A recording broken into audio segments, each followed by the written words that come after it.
নবীজির রওজাতে যাবি কে ও আশিকেরা নবীজির রওজাতে যাবি কে বলিয়াছেন পাক রব্বানা কোনো কিছুই বানাইতাম না বলিয়াছেন পাক রব্বানা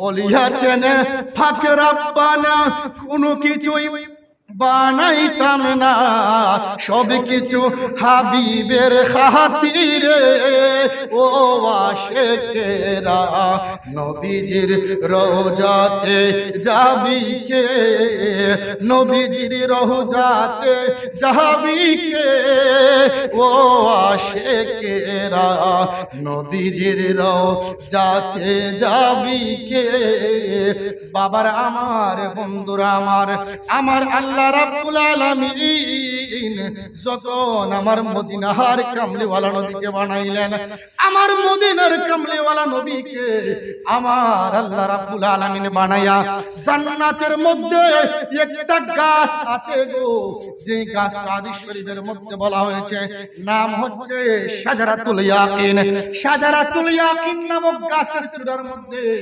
আমার আল্লাহ আপনার আল্লাহ আমার বন্ধু নবীকে হায়াতুন নবীকে জিন্দা নবীকে ময়ূরের আকৃতিতে ওই শাজারাতুল ইয়াকিন নামক গাছের মধ্যে রেখেছেন ময়ূরের আকৃতিতে আমার আল্লাহ রাব্বুল আলামিন আমার আপনার নবীকে শাজারাতুল ইয়াকিন নামক বৃক্ষের মধ্যে রেখেছেন আমার আল্লাহ ওই জান্নাতের মধ্যে আমার নবীকে যুগের পর যুগ বছরের পর বছর মাসের পর মাস বাবারে এইভাবে চলতে লাগলো যাইতে লাগলো এক সময় আমার আল্লাহ রাব্বুল আলামিন আমার বন্ধু নবীকে দুনিয়াতে পাঠাইবেন সময় হয়ে গেল আমার নবী তিনি দুনিয়াতে আগমন করবেন সময় হয়ে গেল আমার নবী পৃথিবীতে আগমন করবেন সময় হয়ে গেল আমার আল্লাহ ডাক দিয়ে বলতে লাগলেন জিবরাইল রে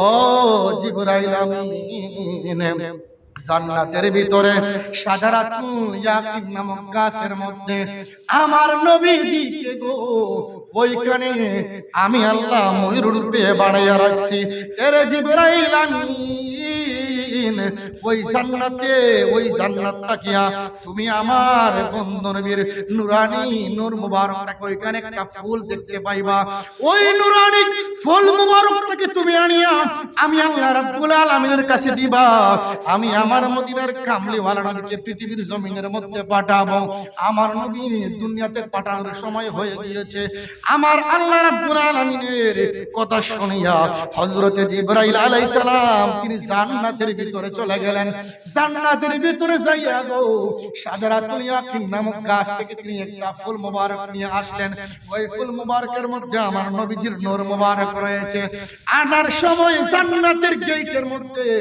একজন ফেরেশতা রয়েছেন যিনি হচ্ছে জান্নাতের দারওয়ান ওই ফেরেশতার নাম হচ্ছে হযরত রিদওয়ান আলাইহিস সালাতু ওয়াস সালাম তিনি জান্নাতের দরওয়াজার মধ্যে দাঁড়ানো আছেন হযরত জিবরাইল আমিন আমার বন্ধু নবীজির নূর মুবারকের ফুল মুবারকটাকে নিয়ে আসার জন্য যখন গেটের মধ্যে আগমন করলেন আগমন করার পরে এমন সময় রিদওয়ান আলাইহিস সালাম তিনি দরওয়াজা বন্ধ করে দিলেন এক জিবরাইল আমিন আমার বন্ধু নবীর নূর মুবারককে কোথায় লইয়া যাও আমার বন্ধু নবীর নূর মুবারককে তুমি কোথায় লইয়া যাও জিবরাইল আমিন বলতে লাগলেন আমার আল্লাহ রাব্বুল আলামিন আমাকে আদেশ করেছেন নবীকে দুনিয়াতে পাঠানোর সময় হয়ে গিয়েছে এইজন্য আমি ফুল মুবারকটা নিতে আসলাম এইবার রিদওয়ান আলাইহিস সালাম বলেন জিবরাইল গো আল্লাহ রাব্বুল আলামিন আপনাকে আদেশ করেছেন কিন্তু আমাকে তো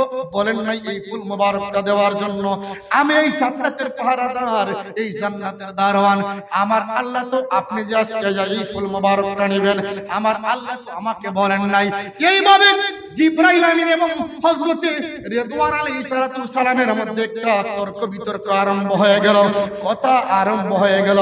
এমন সময় আমার আল্লাহ রাব্বুল আলামিনের কুদরত থেকে জান্নাতের ভিতরে রহমতের একটা হাওয়া আরম্ভ হয়ে গেল, একটা ঝড় একটা তুফান আরম্ভ হয়ে গেল। আরম্ভ হওয়ার পরে গো জিবরাইল আমিনের হাত মোবারক থেকে ওই ফুল মোবারকটা পড়িয়া নদীর মধ্যে, আরবের লোহিত সাগরের মধ্যে ওই ফুলটা পড়ে গেছে। পড়ি সুবহানাল্লাহ। আল্লাহুম্মা সাল্লি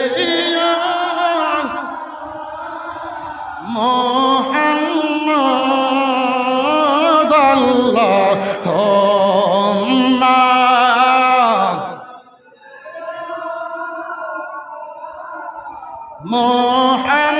মুহাম্মাদ আলা ইয়া রাসূলুল্লাহ।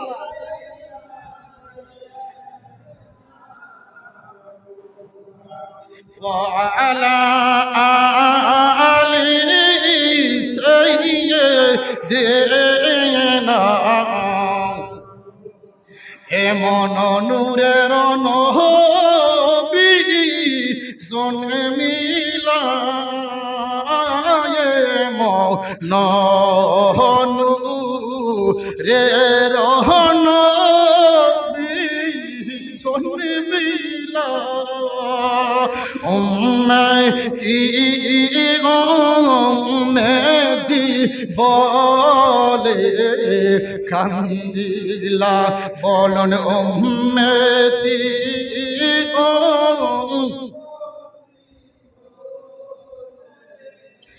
কান্দিলা। আল্লাহুম্মা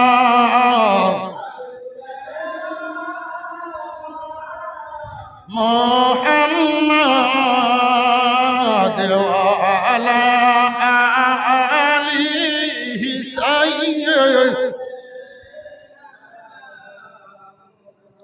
ওয়া আলা আলিহি সাইয়্যিদিনা। বন্ধুরা রে, আমার মদিনার কামলিওয়ালা নবীজির আব্বাজান হযরতে আব্দুল্লাহ রাদিয়াল্লাহু তাআলা আনহু একদিন তিনি সকালবেলা মতান্তরে বিকালবেলা তিনি ওই লোহিত সাগরের কিনার দিয়ে হাঁটাহাঁটি করতেছেন। এমন সময় দেখা যায় গো ওই ফুল মোবারকটা এই লোহিত সাগরের কিনারের মধ্যে যেন ভাসতেছে। হযরতে আব্দুল্লাহ রাদিয়াল্লাহু আনহু এই তিনি ওই ফুল মুবারকটাকে লোহিত সাগরের কিনারের মধ্যে ভাসতে দেখিয়া হযরতে আব্দুল্লাহ রাদিয়াল্লাহু তাআলা আমার মদিনার কামলিওয়ালা নবীর বাবা জান তিনি এই ফুলটারে হাতের মধ্যে নিলেন। হাতের মধ্যে নেওয়ার সঙ্গে সঙ্গে গো হযরতে আব্দুল্লাহ রাদিয়াল্লাহু তাআলা আনহু তিনি ছিলেন কালো। এই ফুলটা নেওয়ার সঙ্গে সঙ্গে হযরতে আব্দুল্লাহ রাদিয়াল্লাহু তাআলা আনহু একজন নূরের মানুষ হয়ে গেছে। পড়ি সুবহানাল্লাহ। জামালে হাম নশীদার মান असर कार वगर नामन हमा का हम के हस्ताम। बाबा जिरा আমার বন্ধুরা আমার আল্লাহর নবীজির নুরানি সংস্পর্শ যেই লোক পেয়েছে সেই কালো মানুষটাও নবীজির নূরে নুরানি হয়ে সুন্দর হয়ে গেছে বাবা। এই জন্য আব্দুল্লাহ রাদিয়াল্লাহু তাআলা তিনি কালো ছিলেন সেই দিন পর্যন্ত। যখন ফুল মুবারক হাতে নিলেন, হাতে নেওয়ার সঙ্গে সঙ্গে সুন্দর হয়ে গেলেন।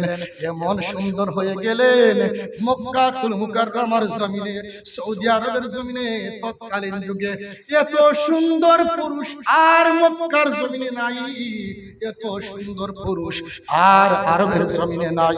আব্দুল্লাহ রাদিয়াল্লাহু তাআলা আনহু যখন তিনি সুন্দর হয়ে গেলেন, নবীজির নূর মুবারক যখন তিনি তিনার পেশান মুবারকের মধ্যে, কপাল মুবারকের মধ্যে চলে আসলো, তিনি সুন্দর হওয়ার পরে মক্কার সমস্ত মহিলারা আব্দুল্লাহকে বিয়ের প্রস্তাব দেয়। এরে আব্দুল্লাহ, আমরা আপনাকে বিয়ে করব, আমরা আপনাকে বিয়ে করব। করব, আমরা আপনাকে বিয়ে করতে চাই। হযরত আব্দুল্লাহ রাদিয়াল্লাহু তাআলা রাস্তা দিয়ে চলাফেরা করতে গেলে মহিলারা ইফটিজিং করে। আব্দুল্লাহ রাদিয়াল্লাহু তাআলা বিকাল বেলা ঘর থেকে বাইরে হইলে মহিলারা মেয়েরা ইফটিজিং করে, সকাল বেলা ঘর থেকে বাইরে হইলে মহিলারা মেয়েরা ইফটিজিং করে বিয়ে করার জন্য পাগল হয়ে গেছে। আব্দুল্লাহ রাদিয়াল্লাহু তাআলা কে বারবার প্রস্তাব দেয়। এমন সময় আব্দুল্লাহ রাদিয়াল্লাহু তাআলা ডেকে বলে, এরে মক্কার মহিলারা, আমরা কুরাইশ বংশের লোক, আমরা আমাদের মা বাবার অনুমতি ছাড়া আমরা কোনো মেয়েকে বিয়ে করতে পারবো না। আমরা আমাদের মা বাবার অনুমতি ছাড়া আমরা কোনো মেয়ের সাথে বিবাহ বন্ধনে আবদ্ধ হতে পারবো না। যদি বিয়ে করতে হয় আমার বাবার অনুমতি নিয়ে, আমার মা জান বেঁচে আছে, আমার বাবা জান বেঁচে আছে, আমার বাবা মায়ের অনুমতি নিয়ে আজকে আমরা বিয়ে করব। আজকে আমাদের সমাজে অনেক লোক দেখা যায় মা বাবার অনুমতি ছাড়াই কিন্তু বিবাহ করে ফেলে, মা বাবার অনুমতি নেয় না।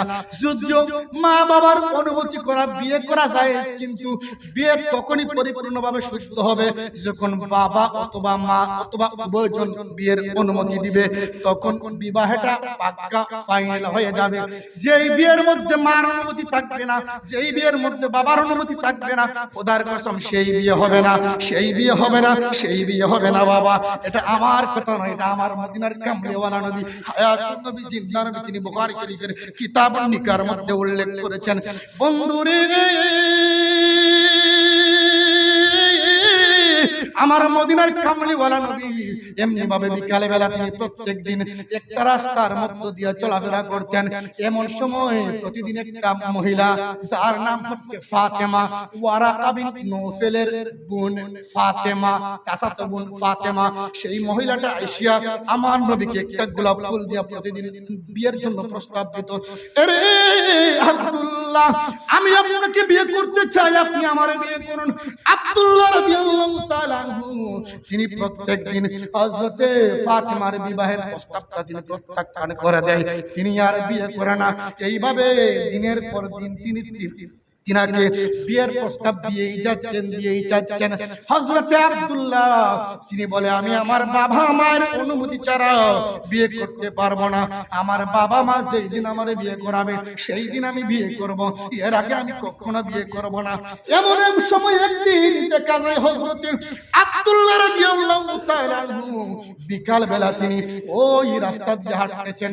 হাঁটার সময় দেখা যাচ্ছে গো, সেই দিন ফাতেমা আয়েশা ফুলটা দিবেন, ফুলটা দিয়া চেহারার দিকে তাকাইলেন, তাকাই আবার ফুলটা নিয়ে তিনি চলে যাচ্ছেন। তিনি আর সেই দিন ফুলটা দিতেছেন না, আর বিয়ের কথা বলতেছেন না। এইবার হযরত আব্দুল্লাহ রাদিয়াল্লাহু তাআলা ডাক দিয়ে বলতেছেন, আরে ফাতিমা, তুমি প্রত্যেকদিন আমার সঙ্গে কথা বলার জন্য পাগল হয়ে যাও, আজকে কেন আমার সঙ্গে তুমি কথা বলতেছো না? ফুলটা দিয়ে আবার তুমি আমার কাছ থেকে সামনে থেকে চলে যাচ্ছ, তার কারণটা কি? এইবার ফাতেমা চোখের পানি ছেড়ে ছেড়ে ডাক দিয়ে বলতে লাগলেন, আরে আব্দুল্লাহ, আমি যেই দিন আপনাকে যতদিন বিয়ের প্রস্তাব দিছি, আমি আপনার কপাল মুবারকের মধ্যে আমার আখির জামানার নবীজির নূর মুবারক দেখতে পেয়েছি। আরে আব্দুল্লাহ, আমার ভাই ওয়ারাকা বিন নৌফেল, আমার চাচতো ভাই, তিনি খ্রিস্টান ধর্মের মধ্যে বর্তমানে সবচেয়ে বড় পণ্ডিত, সবচেয়ে বড় আল্লামা, সবচেয়ে বড় আলেম। আমার ভাই তাওরাত কিতাব পড়তো, জাবুর কিতাব পড়তো, ইনজিল কিতাব পড়তো। আমার ভাই পয়রা পয়রা শোনাইতো 570 খ্রিস্টাব্দের মধ্যে এমন একজন নবী পৃথিবীর জমিনের মধ্যে আগমন করবেন, যার নাম হবে মুহাম্মদ, যার বাবার নাম হবে আব্দুল্লাহ গো, যার মায়ের নাম হবে আমিনা। এরে আব্দুল্লাহ, আমি তো আপনার পাগল ছিলাম না, আমি তো আপনাকে বিয়ে করার জন্য একটা কারণেই পাগল হয়েছিলাম। আমি মনে মনে ভেবেছিলাম, যদি আমি আপনার স্ত্রী হইতে পারি, আমি আখির জামানার নবীর মা হয়ে যাইব। আখির জামানার নবীর মা হওয়ার জন্য আপনার পিছনে পিছনে আমি প্রতিদিন ঘুরছি। আরে আব্দুল্লাহ, আজকে আমি আপনার পেশানি মুবারকের মধ্যে আমি ওই নবীজির নূর মুবারকখানা দেখি না, না জানো ওই নূর মুবারক খানা কোন ভাগ্যবতী মহিলার গর্ভের মধ্যে গত রাতে প্রবেশ করেছে। এইবার আব্দুল্লাহ রাদিয়াল্লাহু তাআলা ডেকে ডেকে বলতেছেন, আরে ফাতিমা, তুমি সত্য বলেছো, গত রাতে আমার বাবা তার এক বন্ধুর মেয়ের সঙ্গে গত রাতে আমাকে বিবাহ বন্ধনে আবদ্ধ করে দিয়েছেন। আমার বাবা ওয়াহাব জোহরি, তার বন্ধু ওয়াহাব জোহরি, উনার সঙ্গে উনার মেয়ে আমিনার সঙ্গে বিবাহ বন্ধনে আমার আবদ্ধ করে দিয়েছেন। আরে ফাতিমা, গত রাতে আমি দেখলাম আমার কফাল মুবারক থেকে ওই নূর মুবারক উড়িয়া উড়িয়া গিয়া আমার স্ত্রী আমিনার মুখ মুবারক দিয়া হযরতে আমিনা রাদিয়াল্লাহু তাআলা আনহুর গর্ভের ভিতরে প্রবেশ করেছে। পড়ি সুবহানাল্লাহ, সুবহানাল্লাহ, সুবহানাল্লাহ। সেই রাহমাতুল লিল আলামিন নবী, হায়াতুন নবী, জিন্দা নবী, আমার মদিনার কামলিওয়ালা নবী বাবা, তিনি আসবেন পৃথিবীর জমিনের মধ্যে আসার সময় হয়ে গিয়েছে। 570 খ্রিস্টাব্দের 12ই রবিউল আউয়াল হয়ে গেল। দুরূদ শরীফ পড়ুন, আল্লাহুম্মা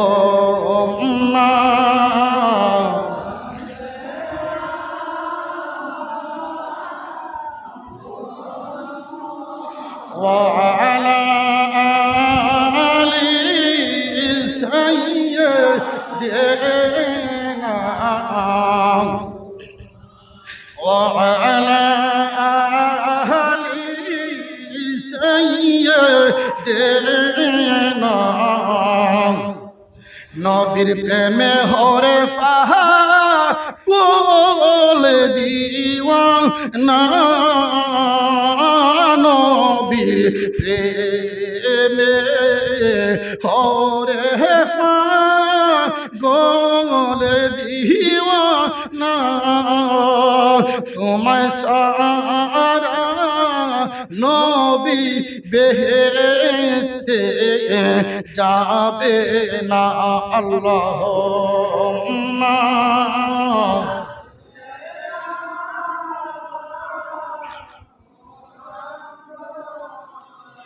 وعلى آل سيدنا وعلى آل سيدنا। বাবাজিরা আমার, বন্ধুরা আমার, আল্লাহর নবী যেই দিন পৃথিবীর মধ্যে আগমন করবেন, যেই দিন তিনি দুনিয়ার জগতের মধ্যে তাশরীফ আনবেন, সেই দিন আম্মা জান ফাতিমা রাদিয়াল্লাহু তাআলা আনহা, আম্মা জান আমিনা রাদিয়াল্লাহু তাআলা আনহা, আমার দয়াল নবীজির আম্মা জান, তিনি বলতে লাগলেন, এর দুনিয়ার মানুষ, আমার সন্তান, আমার কলিজার টুকরা, আমার নয়নের মণি, রাহমাতুল লিল আলামিন নবী তিনি পৃথিবীতে আগমন করবেন। 8-10টা মহিলার মতো আমার পেটের মধ্যে সন্তান আছে কিনা আমি টের পাইলাম না, আমি বুঝ পাইলাম না। আমি দেখলাম আমার পেট মোবারকটা হঠাৎ করে মোটা হয়ে গেল, হঠাৎ করে ভারী হয়ে গেল। এমন সময় আমি দেখলাম আমার ঘরের ভিতরে 4জন মহিলা আগমন করলেন, 4জন মহিলা তাশরীফ আনলেন। আমি তাদের কাউকে চিনলাম না। আমি তাদের 4 জনের মধ্যে একজন মহিলাকে জিজ্ঞাসা করলাম, আরে মা, আপনার পরিচয় কি গো, আপনার ঠিকানা কি, আপনার পরিচয় জানতে চাই। তার মধ্যে প্রথম নাম্বারের মহিলা তিনি জবাব দিলেন, আরে রাহমাতুল লিল আলামিন নবীজির আম্মা, আমি হচ্ছে হযরতে আদম আলাইহিস সালামের বিবি হযরতে হাওয়া আলাইহিস সালাম। আমি এই জন্য আসছি, কিছুক্ষণের মধ্যে রাহমাতুল লিল আলামিন নবী, হায়াতুন নবী, আমার জিন্দা নবী, তিনি পৃথিবীতে তাশরীফ আনবেন। আমি সেই নবীজির ঈদে মিলাদুন নবী পালন করার জন্য, সেই নবীজির তাকরিমের কাজ করার জন্য আমার আল্লাহ আমাকে জান্নাত তাকিয়া আপনার ঘরের মধ্যে আমাকে পাঠাইছেন। পরি সুবহানাল্লাহ। বাবারা আমার, বন্ধুরা আমার, এবার 2 নম্বরের মহিলা পরিচয় দিচ্ছেন, আরে যতটির মা আমিনা আমি হচ্ছি ফেরাউনের স্ত্রী আসিয়া। আমার স্বামী আমার উপরে জুলুম করত, আমার উপরে অন্যায় করত, আমার উপরে অনেক অত্যাচার করত। আমি সেই ফেরাউনের স্ত্রী আসিয়া আলাইহিস সালাম, আমার আল্লাহ আমাকে জান্নাত থেকে পাঠাইছেন আর পৃথিবীর জমিনের মধ্যে অল্প কিছুক্ষণ সময়ের ভিতরে রাহমাতুল লিল আলামিন নবী দুনিয়াতে আগমন করবেন। সেই নবীজির ঈদে মিলাদুন নবী পালন করার জন্য, দাত্রী মায়ের কাজ করার জন্য আমার আল্লাহ আমাকে আপনার ঘরের মধ্যে পাঠাইছেন। এবার 3 নাম্বার মহিলা ডাকতে বলতে লাগলেন, রে জগতের মা আমিনা, আমি হচ্ছি মুসলিম মিল্লাতের পিতা হযরত ইব্রাহিম আলাইহিস সালামের বিবি হাজেরা আলাইহিস সালাম। আমি এসেছি কিছুক্ষণের মধ্যে রাহমাতুল লিল আলামিন নবীজি তিনি তাশরীফ আনবেন। সেই নবীজির ঈদে মিলাদুন নবী পালন করার জন্য, সেই নবীজির দাত্রী মায়ের কাজ করার জন্য আমি জান্নাত থেকে এসেছি। আমার আল্লাহ আমাদেরকে জান্নাত থেকে পাঠাইছেন আপনার সন্তানের দাত্রী মায়ের কাজ করার জন্য। এইবার 4 নাম্বার মহিলা এবার পরিচয় দিচ্ছেন, ওগো মা আমিনা, আমি হচ্ছি হযরত ঈসা আলাইহিস সালামের মা। আমার ঈসা আলাইহিস সালামের মা মরিয়ম আলাইহিস সালাম, আমার গর্ভের মধ্যে আমার আল্লাহ স্বামী ছাড়াই আমাকে গর্ভের মধ্যে একটা সন্তান দিয়েছেন হযরত ঈসা আলাইহিস সালাম। সেই ঈসা আলাইহিস সালামের মা হযরত মরিয়ম আলাইহিস সালাম হচ্ছে আমি এসেছি আমার সন্তান কিছুক্ষণের মধ্যে পৃথিবীর জমিনে, আপনার সন্তান কিছুক্ষণের মধ্যে পৃথিবীর জমিনে আগমন করবেন, তাশরীফ আনবেন। ওগো মা আমিনা, আপনার সন্তানের ঈদে মিলাদুন নবী পালন করার জন্য, আপনার সন্তানের দাত্রী মায়ের কাজ করার জন্য আমার আল্লাহ রাব্বুল আলামিন আমাদের 4 জনকে জান্নাত থেকে আপনার ঘর মুবারকের মধ্যে পাঠাইয়া দিয়েছেন। পরি সুবহানাল্লাহ। বন্ধুরে, আম্মা জানা মেলা বলে গো, এমন সময় আমার গর্ভের ব্যথা আরম্ভ হয়ে গেল। আরম্ভ হয়ে যাওয়ার পরে আমার গর্ভের ব্যথা আরম্ভ হয়ে যাওয়ার পরে আমি দেখলাম আমার বুকের মধ্যে জান্নাতি একদল সাদা বক পাখি আসিয়া আমার বুকের মধ্যে মালিশ করতে লাগলেন। আমার বুকের মধ্যে তারা এইভাবে মেসেজ করতে লাগলেন। এর কিছুক্ষণ পরেই দেখতে পাইলাম গো, আমাকে জান্নাতি এক গ্লাস সাদা রঙের শরবত পান করানো হলো। শরবতটা পান করাইবার পরে আমার নাভির এই বাম দিক থেকে বাম পুরু এই মধ্যখান দিয়া আমার আল্লাহর কুদরতে সিজার আরম্ভ হয়ে গেছে গো। আমি দেখলাম এই সিজার দিয়া, এই জায়গা দিয়ে আমার সন্তান রাহমাতুল লিল আলামিন নবী জান্নাতি পোশাক পরিধান করা অবস্থায়, চোখের মধ্যে সুরমা লাগানো অবস্থায়, মাথার মধ্যে পাগড়ি পরা অবস্থায় ইয়া রাব্বি হাবলি উম্মতি বলিয়া বলিয়া আমার সন্তান সেজদারত অবস্থায় পৃথিবীর মধ্যে আগমন করেছে। পরি সুবহানাল্লাহ। নবী কি আমার মতো? নবী কি আমার মতো? আল্লাহু আকবার কাবীর। এতক্ষণ আলোচনা করলাম, এই কিতাবটা লিখেছেন আব্দুল আউয়াল জৈনপুরি ইবদাতুন নুকুলের মধ্যে তিনি হাদিসখানা তিনি উল্লেখ করেছেন। আমার কওমি ভাইদের, ওয়াহাবি ভাইদের বড় হুজুর আব্দুল আউয়াল, সুন্নিদের তো অনেক কিতাব আছে, সুন্নিদের অনেক কিতাবে এই কথাগুলো আসছে, কিন্তু এই যে ওয়াহাবিদের বড় হুজুর আব্দুল আউয়াল জৈনপুরি তিনি তিনার ইমদাদুন নুকুলের মধ্যে এই হাদিসখানা উল্লেখ করেছেন। আম্মা জান আমেনার এই কথাগুলো উল্লেখ করেছেন। আমার নবীজি তিনি পৃথিবীতে আগমন করেছেন অন্যান্য 8-10টা সন্তানের মতো নয়, তিনি আগমন করেছেন আম্মা জান আমেনার এই নাভির থেকে এই বাম পুরু পর্যন্ত এই যতটুকু জায়গা আছে আল্লাহর কুদরতে সিজার হয়ে গেছে।